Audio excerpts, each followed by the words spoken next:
গত 15 বছরের রুটিন জীবন থেকে অনেকটাই বিচ্ছিন্ন হয়ে পড়েছেন হাসিনা। একাকী নিঃসঙ্গ জীবনে দিন দিন তার হতাশা বেড়েই যাচ্ছে।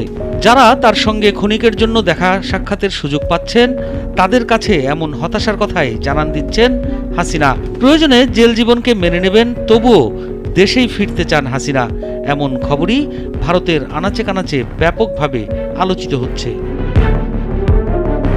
ভারতে খুব বেশি যে ভালো নেই হাসিনা, সেটা আঁচ করা যাচ্ছে ভারতীয় সমাজ পাতার বয়াতে। একাকী নিঃসঙ্গ জীবন আর কত ভালো লাগে, ইয়োগা আর বই পড়ে কতটা সময় কাটানো যায়, এ যেন সাজাবিহীন জেল জীবন।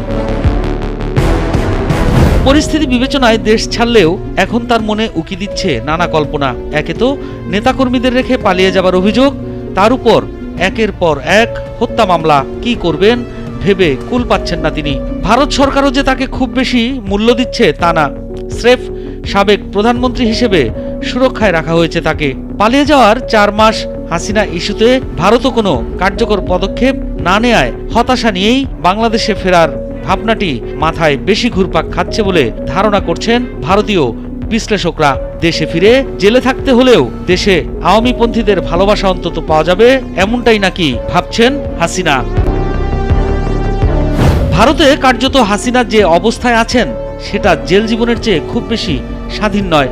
সাবেক প্রধানমন্ত্রী হিসেবে বাংলাদেশের জেলে তিনি যে ডিভিশন পেতেন তাতে ভারতের সুযোগ সুবিধার চেয়ে কম কিছু হতো না, বরং বাড়তি হিসেবে তিনি নেতাকর্মী আর স্বজনদের সাথে দেখা সাক্ষাৎ করে প্রয়োজনীয় নির্দেশনা নিতে পারতেন, এমনটাই বলছে ভারতে অবস্থানরত দেশি বিদেশি বিশেষজ্ঞরা, যা বিভিন্ন সামাজিক যোগাযোগ মাধ্যমে প্রকাশ পাচ্ছে।